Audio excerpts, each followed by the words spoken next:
안녕하세요. 바이블코의 타브입니다. 한 구독자께서 한국 교회사 설명을 요청하셨습니다.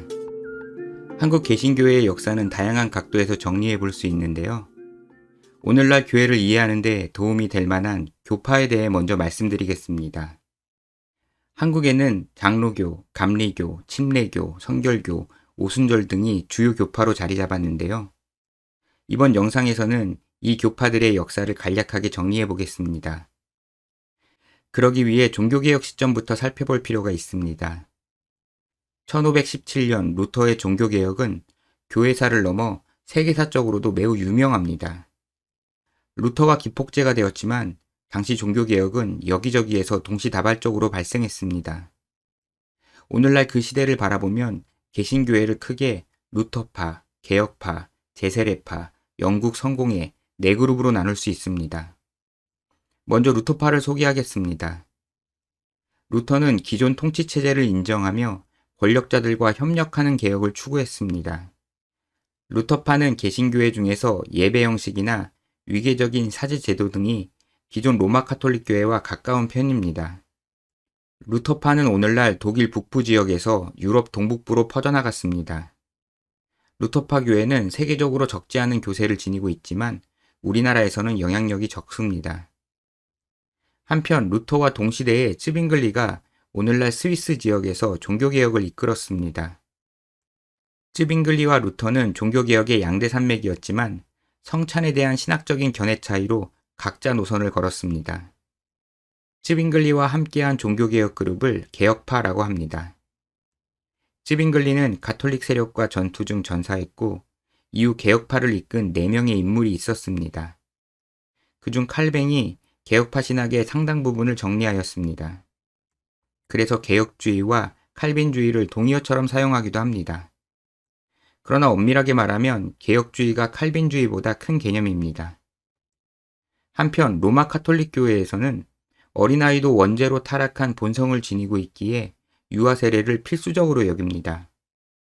개혁파에서도 신앙인의 자녀는 언약을 따른 백성이라는 신학으로 유아 세례를 인정했습니다. 그러나 본인의 의지가 없는 신앙은 있을 수 없다는 사람들이 있었습니다. 그들은 유아 세례를 부정하고 스스로 신앙을 선택한 성인 세례만을 추구했습니다. 또한 기존 로마 카톨릭 교회에서 받았던 세례를 부정하고 다시 세례를 받아야 한다고 주장했기에 제세례파라고 부릅니다.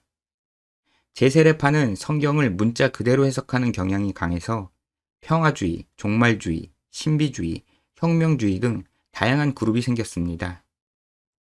그들은 로마 카톨릭과 개신교 양쪽에게 배척을 받아 힘을 잃고 뿔뿔이 흩어졌습니다. 오늘날은 평화주의 제세례파 그룹인 아미시파, 매노파, 후퍼파 등이 명맥을 이어오고 있습니다. 한편 잉글랜드에서는 헨리 8세가 로마 카톨릭 교회에서 독립한 국가교회를 세웠습니다. 이 잉글랜드 국가교회를 오늘날 성공회라고 부릅니다. 성공회는 예배 형식이나 사제 제도가 기존 로마 카톨릭 교회와 상당히 유사합니다. 교회의 수장이 영국 왕이기 때문에 역사적으로 왕권을 지지하는 정치적 역할도 해왔습니다. 그러나 최근에는 종교의 다양성을 위해 국왕의 직함에서 성공회 수장을 내려놓으려는 움직임이 있습니다. 성공회는 세계적으로는 큰 교파이지만 우리나라에서는 교세가 약합니다. 한편 당시 잉글랜드에는 개혁파 신학을 따르는 비국교도들도 있었습니다. 그들은 교리적 완벽함을 추구한다고 하여 청교도라고 불렀습니다. 청교도들은 영국에서 입지가 좁았기에 신대륙으로 많이 이주했습니다. 청교도 중 개혁파 신학과 맥을 같이 하는 그룹을 회중교회라고 부릅니다. 한편 청교도 중에는 제세례파와 같이 유아 세례를 부정하는 그룹이 있었습니다. 그들은 대상자가 물속에 완전히 잠기는 세례가 성경적이라고 주장했습니다. 그러한 특징 때문에 그들을 침례교라고 부릅니다. 그들은 집권 민주주의 형태인 교회 정치 제도를 지녔습니다. 침례교는 미국의 주류 교단이지만 과거 잘 알려지지 않은 한국보다 중국 선교에 힘을 쏟았습니다.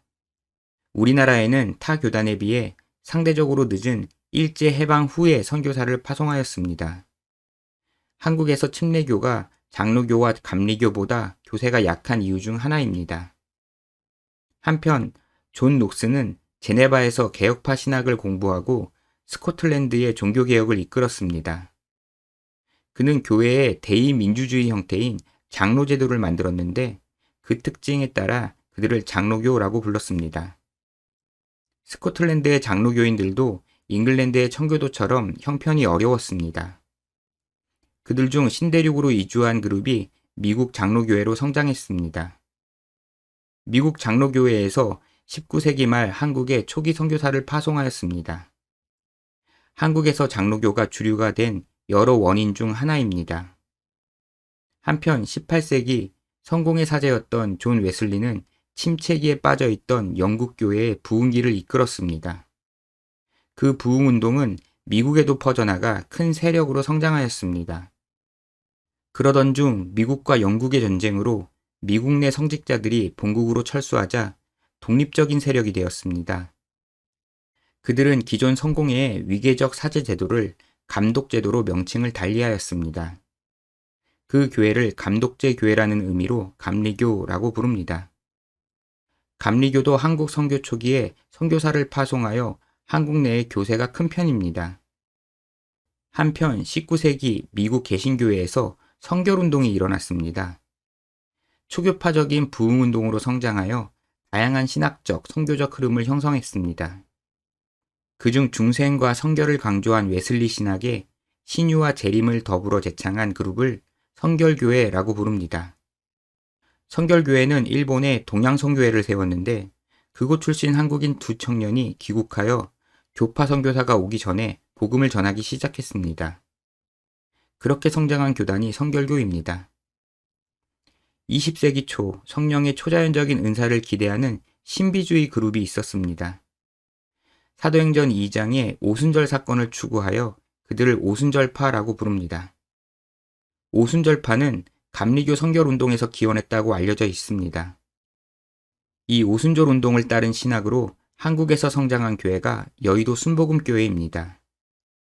교리 중심인 장로교와 실천 중심인 감리교와 다르게 영적 체험을 추구하는 사람들이 순복음교회에 합류하였습니다.